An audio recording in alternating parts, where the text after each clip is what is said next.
Bon, allez, passez, passez. Ah, il se crottait le nez, mais moi je mange. Aïe, aïe, aïe, aïe, aïe, aïe, il fallait pas que je vois ça. Enfin, monsieur, vous avez un costard et vous vous crottez le nez. Non, mais je sais qu'on est dans un parking, mais quand même. Il y a des gens. Coucou les habibettes, je vous retrouve avec une vidéo. Je suis trop contente de vous la faire parce qu'en plus, j'avais grave faim. Là, je me suis commandé un Geladal. Donc voilà, ça va me réconforter parce que je vous avoue que je suis pas... je suis un peu remontée. Je suis vraiment un peu remontée. Je vais vous expliquer pourquoi. J'ai pris mes sauces avec moi. Je les prends tout le temps avec moi. Donc j'ai la sauce algérienne. Et mon petit ketchup. Le ketchup, j'en mets dans tout, à toutes les sauces. Ah, ça rime en plus. J'en mets dans les spaghettis, dans du riz, dans tout. Bismillah. Si j'ai bien compris qu'un truc n'est pas fait pour moi, il y a plusieurs choses qui sont pas faites pour moi comme pour tout le monde. Hein. Moi, c'est l'amitié. L'amitié, j'abandonne. J'abandonne. Là, c'est bon. Depuis que je suis petite, mais vraiment, et depuis que je suis toute petite, ça n'a jamais marché avec moi. Jamais. Hop. Au collège, j'avais un petit groupe de copines, on était 7, on était beaucoup. On était tout le temps ensemble et franchement, je me sentais très bien avec elles. Je me sentais vraiment très bien. On est même partis en classe de neige ensemble. Bref, on s'amusait de ouf à la récré, etc. On se voyait en dehors, etc., etc. Et vraiment, vraiment, c'était la seule fois où vraiment j'ai eu, on va dire, une vraie amitié en même temps des enfants. C'est même pas au collège, qu'est-ce que je vous raconte, c'est en CM2 la classe de neige. C'était en primaire. Donc vraiment, on était bien et tout, on était Nia et tout, c'était vraiment bien. Et dans tout ça, j'avais une meilleure amie. Je vais pas donner son prénom. Elle s'appelle, on va lui dire, elle s'appelle Mathilde. Voilà, elle s'appelle Mathilde. Eh ben Mathilde, je l'aimais beaucoup. Vraiment, je l'aimais beaucoup comme une sœur. Et quand je dis comme une sœur, c'est... je pleurais à chaque fois qu'il lui arrivait un truc, juste des petites choses. Elle se confiait à moi. C'est comme si c'est moi qui le vivais. Déjà, toute jeune, j'avais cette... en fait, cette sensibilité de l'autre. Alors que en soi, c'est pas ma sœur. Elle est pas de ma famille. Mais je prenais vraiment tout ce qu'elle me racontait comme si ça arrivait à moi. Donc cette Mathilde, déjà, quand j'étais en primaire, m'a trahi. Donc elle a divulgué un secret que je lui avais donné, mais c'est un secret, franchement, c'était voilà, pour être truc d'enfant, quoi. Mais elle m'a quand même trahi, alors que tout ce qu'elle m'a raconté, c'était des trucs de ouf. Hein. Les filles, c'était des trucs vraiment... c'était grave, c'était lié à sa famille, etc. Et c'était des choses graves. Et moi, je n'ai rien dit. Je n'ai rien dit. Je l'ai conseillé d'en parler à sa mère. Je l'ai conseillé parce qu'elle avait que sa maman. Je l'ai conseillé d'en parler à quelqu'un d'adulte, etc. Mais voilà, elle n'a pas voulu, etc. Moi, j'ai jamais divulgué. Mais elle, je lui ai dit un truc bidon, mais qui me tenait quand même à cœur. Elle est partie le dire. Elle n'a même pas attendu 1 mois ou 2 mois. Elle est partie le dire il y a quoi, 2 jours après, 3 jours après. Bref. Déjà en primaire, ça va pas. Donc tous ces groupes de copines là, de cette copine, elles sont toutes parties avec elle là. Mathilde, on va l'appeler comme j'ai dit. Elles sont toutes parties avec elle et elles m'ont laissé tomber. D'accord. Alors que moi, je les ai toujours défendues. J'ai toujours été, bref. Je les ai toujours fait rire, j'ai toujours été... comment vous expliquer ça? J'ai toujours été la meuf qui faisait rire, qui mettait l'ambiance, etc. Mais elle, c'était... voilà. C'était, on va dire... la manipulatrice, en fait. Elle avait un côté manipulateur, et moi, que je n'avais pas, en fait. Même quand j'étais petite, je n'avais pas ça. Et il y a des filles comme ça qui sont manipulatrices dès leur plus jeune âge.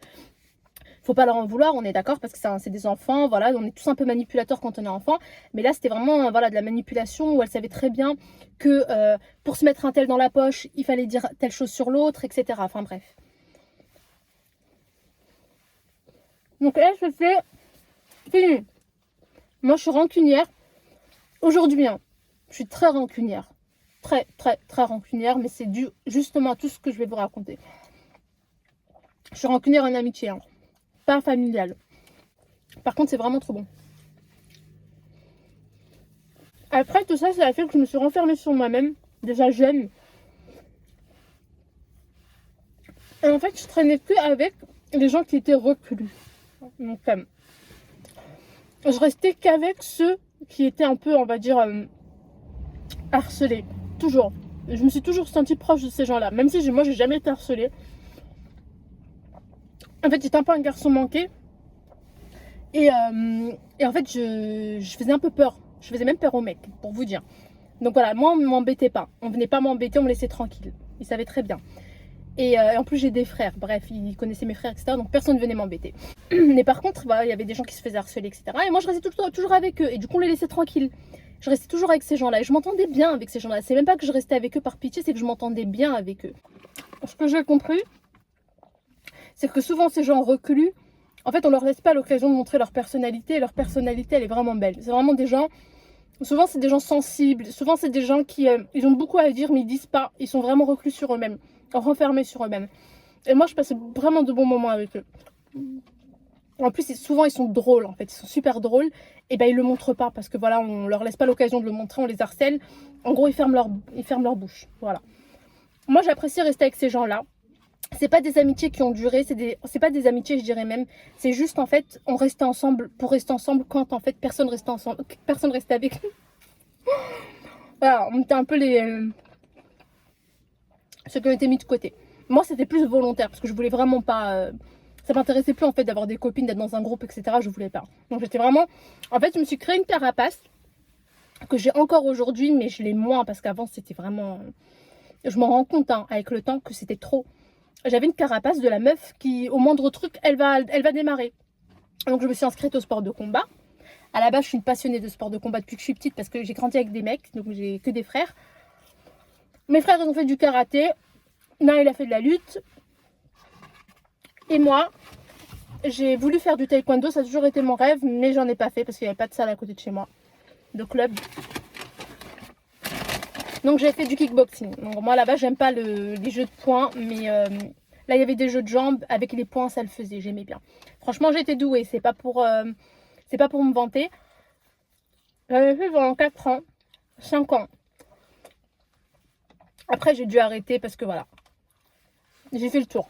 À force de voir autour de soi des gens qui ont une bonne copine ou plusieurs copines, en tout cas vous voyez qui se tapent des bons délires ensemble, qui sont là, ils voyagent ensemble, ils sortent ensemble, elles sont en osmose. Après c'est une apparence, mais en tout cas ce qui est sûr c'est qu'elles se forcent pas, on n'a pas l'impression qu'elles se forcent.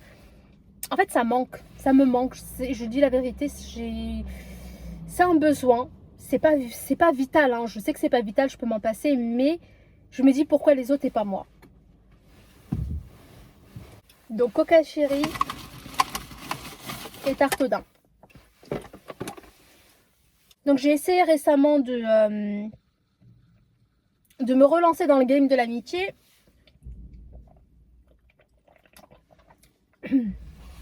Je regrette amèrement parce que en fait c'était pire que tout ce que j'ai vu avant. Pire de chez pire de chez pire. En fait vous avez une catégorie de personnes en amitié qui va être là juste pour se reposer sur votre épaule, donc que de l'intérêt. On est d'accord qu'en amitié, une copine c'est fait pour quoi? Une amie c'est fait pour quoi? C'est fait pour passer de bons moments avec vous, c'est fait pour être là dans les moments les plus durs, c'est fait pour être là pour vous remonter vers le haut, vous êtes là pour vous encourager en fait. On n'est pas dans une compétition, on n'est pas dans je sais pas quoi, mais vous êtes là pour vous apporter mutuellement du bien. Il y aura des moments où il y aura des disputes, etc. C'est normal, c'est normal. Mais elle va juste se reposer sur vous, elle aura besoin de vous que quand madame ne va pas bien, ou que quand elle a rompu, ou que quand elle a besoin, je sais pas moi, de sortir pour s'aérer l'esprit, mais elle en a rien à foutre de vous en fait, c'est juste pour... ça sent le vécu, hein. Je parle avec toute mon âme, on le sent, hein. Donc il y a cette catégorie de personnes, il y en a plein d'autres, hein, mais moi je cite les catégories sur lesquelles je suis tombée. Et il y a la catégorie de personnes en fait qui, au tout début, ça va être une amitié magnifique, enfin un début d'amitié magnifique. La personne elle est attentionnée, elle est là, t'as besoin de quelque chose, etc. Ça va, nanani nanana. Elle veut que vous vous confiez à elle, elle est là pour vous, etc. etc. etc. Une fois qu'elle a bien compris vos faiblesses, vos forces, vos complexes, etc. etc. etc. Quand elle vous a bien cerné, en fait ce qu'elle va faire cette personne-là, je ne dis pas que c'est calculé ou pas. Ça se trouve c'est inconscient.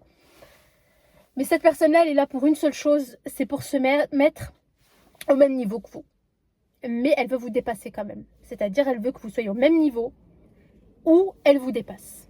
Elle finira par vouloir vous dépasser, même si vous êtes au même niveau. Donc c'est le genre de personne en fait qui, malgré qu'elle connaisse vos principes, vos limites, elle va essayer de vous ramener le plus bas possible, mais petit à petit. Et ça va aller crescendo. Et ça va être sur des petits détails. Parce que si vous n'êtes pas futé et que vous ne le voyez pas, vous allez suivre bêtement. Vous allez suivre bêtement, vous n'allez pas capter le truc. Parce que ce n'est pas des choses grosses en fait. C'est des choses vraiment petit à petit. Et c'est pour ça que je vous dis que je suis extrêmement déçue et en colère. Donc là, cette personne-là, je vais toujours trouver des excuses. Je me suis dit non, mais c'est parce que en fait, tu as mal interprété. Elle, en fait, elle voulait dire ça. Non, tu es toujours dans la peur parce qu'avant, tu as eu... t'as jamais eu vraiment de copine, t'as toujours été déçu par les filles, etc. Et que, en fait, des fois, je me dis, c'est mes vieux démons, donc non, arrête, là, t'es tombée sur quelqu'un, elle est bien, elle est gentille. Mais en fait, faut arrêter à chaque fois de mettre la faute sur soi. Faut se remettre en question, faut toujours se remettre en question. Mais au bout d'un moment, il faut raisonner, il faut peser vraiment les choses. Faut laisser le temps à la personne, mais il faut aussi comprendre tous les signes qu'il y a.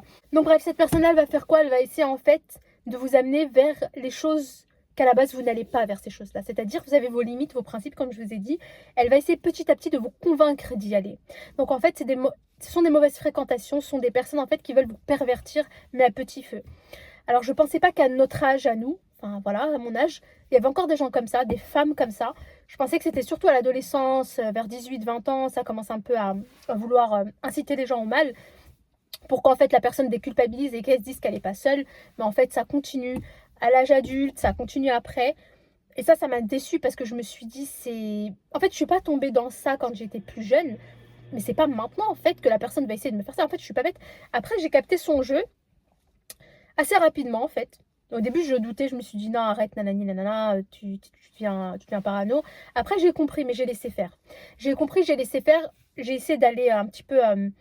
dans le sens de la personne, en lui disant ah ouais c'est vrai, maintenant que tu me dis ça c'est vrai que pourquoi pas, etc. Et je voulais voir jusqu'à où en fait elle voulait m'emmener en fait dans ma pensée.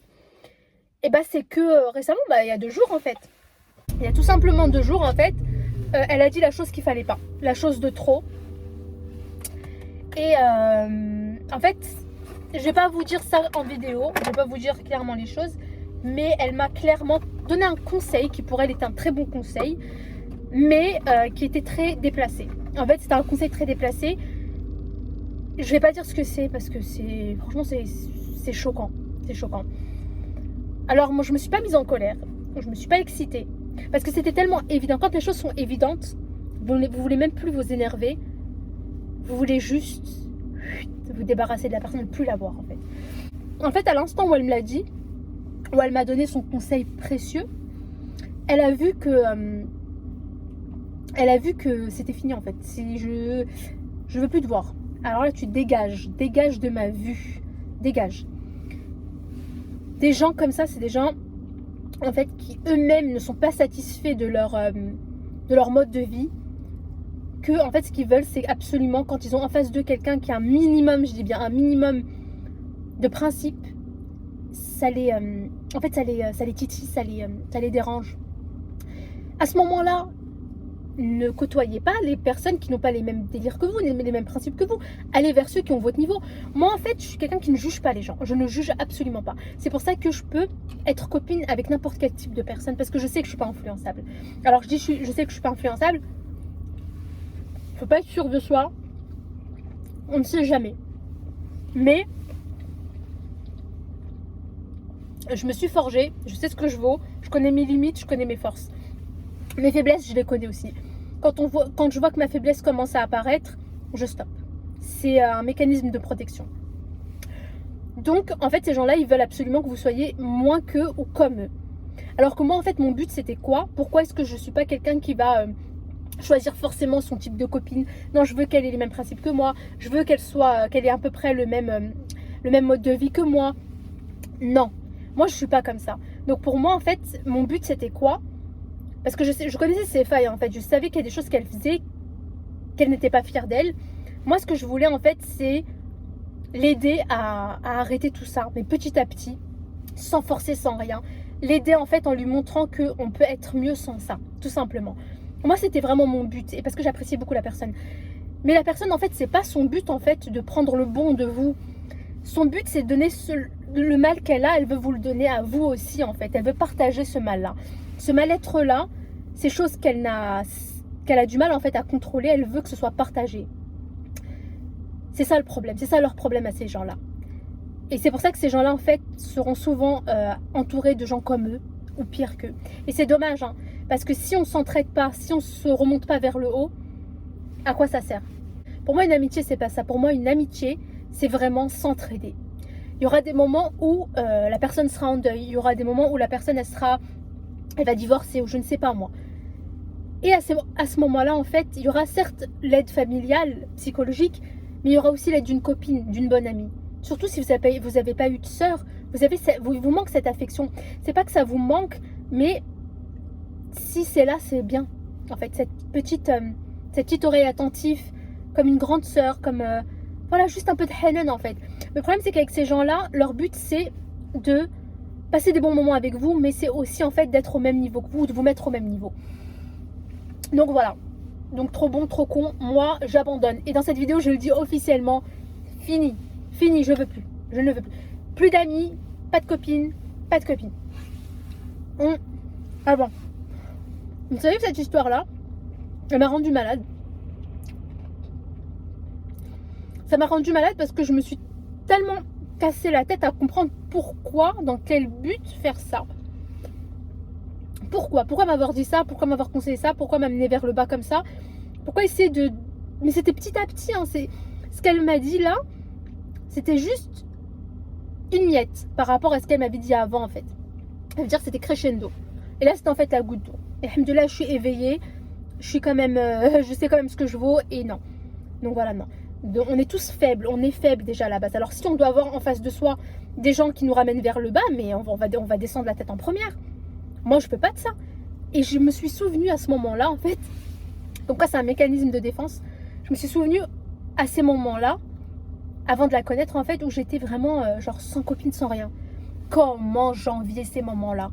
C'est bon. Moi, j'aime pas en fait j'aime pas être déçue des gens. Donc j'ai foi en l'humanité, j'ai foi en... Je sais qu'il y a des très bonnes personnes, je sais qu'il y a des personnes qui sont très bienveillantes, bah, comme vous. Franchement, les commentaires que vous laissez, c'est pour ça que j'aime en fait. Au début, j'étais réticente à faire des vidéos. Et en fait, au fur et à mesure de voir vos commentaires et de voir à quel point vous êtes gentils, alors que vous n'êtes même pas obligé, en fait. Vous n'êtes même pas obligé. Voilà, on ne se connaît pas personnellement. Vous n'êtes pas obligé de mettre des bons commentaires. Vous pouvez mettre des mauvais commentaires juste comme ça par ici. Enfin, vous pouvez, et pourtant, vous ne le faites pas. Donc, c'est là où on sait qu'il y a vraiment de bonnes personnes. Donc, moi, je sais qu'en tout cas, l'amitié pour moi, c'est pas fait. Alors, peut-être que ça vient de moi aussi. Je dois avoir des failles en moi que je connais pas vraiment, qui fait que j'attire ce genre de filles, en fait. Donc je ne sais pas. Je dois avoir quelque chose en moi qui est pas bon aussi. Alors je sais pas ce que c'est pas un truc évident. Donc voilà les filles. Alhamdoulilah, on a notre famille. Pour ceux qui ont perdu quelqu'un de leurs proches, Allah yarhamhum. Un coup fort, quand je dis la famille, les filles, je parle pas des oncles et des tantes, etc. D'accord? Je vous parle de vos parents, je vous parle de vos frères et sœurs. Donc je sais qu'il y a des frères et sœurs qui sont pas en bonne relation. Faites toujours le premier pas vers eux parce qu'on ne sait pas si demain on sera là. Et si demain on n'est pas là, on va le regretter. On va plus penser en fait au mal que cette personne nous a fait ou à nos querelles. On va penser en fait au fait que si seulement elle était là, je la prendrais dans mes bras. Vous pouvez encore le faire. Profitez de votre famille, de vos proches. Si vous avez des copines bienveillantes, des copines avec qui vous entendez bien, qui vous montent vers le haut, ou en tout cas qui essaient d'être là pour vous et qui ne profitent pas que de votre sensibilité, bah ne les lâchez pas. Franchement, ne les lâchez pas, je suis contente pour vous. En tout cas, voilà. Ça m'a réconforté un petit peu, ça m'a réconforté de faire une vidéo. Et de me confier à vous, franchement, c'est quand même une bonne thérapie. Donc, je vous fais plein de bisous. Et portez-vous bien, les filles.